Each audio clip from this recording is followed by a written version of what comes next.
नमस्कार दोस्तों। आपने सुना होगा कि ज़मीन ऐसी जगह खरीदनी चाहिए जहाँ पर विकास की रफ्तार काफ़ी तेज़ हो। तो मैं आज आपको बताऊँगा कि किशनगढ़ एयरपोर्ट के पास में अपने को प्लॉट क्यों खरीदना चाहिए। यहाँ पर अपने लिए ज़मीन खरीदना कैसे एक गोल्डन अपॉर्चुनिटी है। अगर अपन एयरपोर्ट की बात करें और किशनगढ़ एयरपोर्ट की जो कनेक्टिविटी की बात करें तो ये एक एयरपोर्ट है। यह अपने आप में एक तो सबसे बड़ी कनेक्टिविटी है जो एयरपोर्ट की यही है।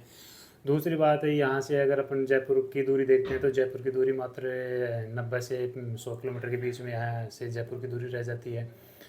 और अगर यहाँ पर अपने मॉडर्न इंफ्रास्ट्रक्चर की बात करें तो यहाँ पर जो आने वाला समय है वो काफ़ी तेज़ी से यहाँ पर मॉडर्न जो इंफ्रास्ट्रक्चर होगा वो काफ़ी तेज़ी से यहाँ पर मॉडर्न इंफ्रास्ट्रक्चर होगा।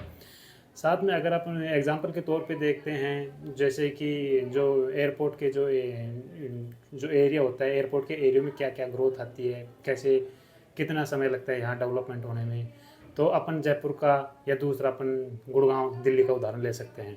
तो चलिए अपन जयपुर के उदाहरण के एग्जांपल के तौर पर अपन देखते हैं जयपुर में एयरपोर्ट आने के बाद में क्या क्या डेवलपमेंट हुआ है एयरपोर्ट के पास में। जो जिस सिटी के जिस एरिया में एयरपोर्ट है उस एरिया में क्या क्या डेवलपमेंट हुआ है वो अपन सारा इस वीडियो में देखते हैं। अगर अपन जयपुर का एयरपोर्ट देखते हैं जो सिटी के साउथ साइड में बसा हुआ है, जिस साइड में एयरपोर्ट बसा हुआ है सिटी के उसी साइड में क्या क्या ग्रोथ है, क्या क्या डेवलपमेंट हुआ है। अगर एयरपोर्ट के अपन 3 से 4 किलोमीटर की दूरी में देखते हैं तो अपने को एयरपोर्ट से 3 से 4 किलोमीटर की दूरी में जो SMS स्टेडियम देखने को मिल जाता है जो कि इंटरनेशनल स्टेडियम क्रिकेट खेलने का जो स्टेडियम है वो है। और दूसरे साथ में SMS से अपने को जो हॉस्पिटल देखने को मिल जाता है। और एयरपोर्ट के 3 से 4 किलोमीटर की दूरी में अपने जो सीतापुरा इंडस्ट्रीज एरिया जो IT पार्क है, जयपुर का सबसे बड़ा IT पार्क है Sitapura industries area, Sanganer industries area है। साथ में जो ये आप देख सकते हैं ये जो प्रहलादपुरा इंडस्ट्रीज एरिया है, ये साथ अपने को एयरपोर्ट से 4 से 5 किलोमीटर की दूरी में ये सब सारे देखने को मिल सकते हैं। और अपन जो एजुकेशन हब की बात करें तो ये भी एयरपोर्ट से लगभग 3 से 4 किलोमीटर की दूरी पे ही ये अपने को देखने को मिल सकता है। अगर इसके अलावा अपन सेक्टर रोड की बात करें, जो एयरपोर्ट के पास में जो सेक्टर रोड जो कटी हैं लगभग 150 200 या 250 फीट की जो सेक्टर रोड हैं उनके ऊपर क्या क्या ग्रोथ आया तो अपना एग्जांपल के तौर पे देख सकते हैं। ये जो महल रोड है एयरपोर्ट के बिल्कुल पास से गुजरती है जो महल रोड है। महल रोड पे ये 200 फीट की महल रोड है जो यहाँ के अगर अपन ग्रोथ की बात करें तो यहाँ पर ये जो जयपुर का जैसे दूसरा मुंबई बोला जाता है इस एरिया को, जगतपुरा साइड को। और जो महल रोड पे जो ग्रोथ आई है वो काफ़ी अप्रिशिएट जो आया है वो काफ़ी जो आश्चर्यजनक है यहाँ पर ग्रोथ आई है। क्योंकि जो आज से अगर 20 या 22 साल पहले यहाँ पर देखें तो यहाँ पर जो ज़मीन के भाव थे वो कुछ भी नहीं, ना के बराबर ज़मीन के भाव थे। लेकिन आज अपन एयरपोर्ट के कारण जो अपन यहाँ पर जो देखते हैं जो ग्रोथ आई है वो लगभग यहाँ पर आप देख सकते हैं जो प्लॉट यहाँ अपन जो लगभग 3 से 4 लाख रुपए में जो प्लॉट अपने खरीदा था उसकी कीमत यहाँ पर आज 1.5 से 2 करोड़ के बीच में हो चुकी है इस एरिया में।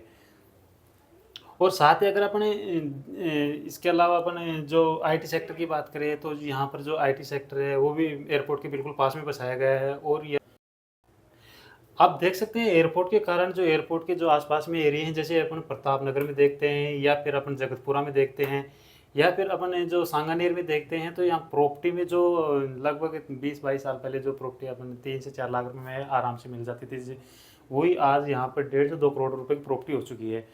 तो कितना भयंकर जो कितना भारी यहाँ पर जो ग्रोथ है प्रॉपर्टी में। अगर अपन दूसरा एग्जाम्पल और देखते हैं तो अपन दिल्ली के जो इंटरनेशनल जो एयरपोर्ट है वहाँ से अपन देख सकते हैं जो और सिटी की उसी दिशा में जो IT पार्क बना है, सबसे बड़ा IT पार्क भी इसी वो एयरपोर्ट वाली दिशा में ही बना है। फिर साथ के साथ में अगर प्रॉपर्टी में जो बूम आया है वो भी एयरपोर्ट वाली दिशा में है। तो अपन किसी भी शहर का अगर उठा के देखते हैं तो एयरपोर्ट जिस दिशा में एयरपोर्ट है उस साइड में जो सिटी में सबसे ज़्यादा ग्रोथ देखा गया है, चाहे किसी भी दिशा में देख लीजिए यहाँ पे। तो अब जो अजमेर की बात कर रहे हैं, अजमेर में जो किशनगढ़ एयरपोर्ट है, किशनगढ़ एयरपोर्ट के बाद में क्या क्या अपॉर्चुनिटी बनते हैं, क्या क्या यहाँ पर डेवलपमेंट होने वाला है, कि विकास कितनी रफ्तार से यहाँ पर हो रहा है, ये आप देख सकते हैं। यहाँ पर जो यहाँ का जो टूरिज़्म है, टूरिज़्म के कारण यहाँ पर जो आप रेंटल इनकम के पर्पज़ से भी आप यहाँ किशनगढ़ के एयरपोर्ट के आसपास में आप प्रॉपर्टी ले सकते हैं। साथ के साथ में आप इन्वेस्टमेंट के पर्पज़ से भी आप प्रॉपर्टी ले सकते हैं, क्योंकि आज अगर आप छोटा सा इन्वेस्टमेंट करते हैं तो वो आपके बच्चों के लिए आगे चल के वो बड़ा एक एसेंट बनता है, एक बड़ी संपत्ति बनती है। अगर आज आप कम पैसों में अगर कोई ज़मीन खरीदते हैं तो वो आगे जाके आपके जो फाइनेंशियल कंडीशन, आपके परिवार की जो फाइनेंशियल स्थिति है उसका एक पिलर स्तंभ बनता है। तो दोस्तों ये थे किशनगढ़ एयरपोर्ट के पास में अपन प्रॉपर्टी क्यों ले, कि क्या ग्रोथ आ सकता है यहाँ पर, क्या क्या अपने को अपॉर्चुनिटी जो अवसर है क्या क्या मिल सकते हैं। और अगर आप वास्तव में अगर आप इन्वेस्टमेंट करने का इरादा बना रहे हैं या ज़मीन लेने का, प्रॉपर्टी लेने का इरादा बना रहे हैं, तो आप किशनगढ़ एयरपोर्ट के जो आसपास का जो एरिया है उसके बारे में एक बार ज़रूर सोचें, ज़रूर विचार कीजिए, क्योंकि आपको जो ग्रोथ वहाँ पर मिलने वाला है वो काबिल तारीफ़ ग्रोथ मिलने वाला है। तो आप अगर और भी आप कुछ पूछना चाहते हैं तो नीचे दिए गए नंबरों पर आप मुझसे संपर्क कर सकते हैं और अपनी जो क्यूरी है, जो आपके प्रश्न है वो मेरे से आप पूछ सकते हैं। आप मेरे चैनल को लाइक और सब्सक्राइब ज़रूर कीजिए। धन्यवाद।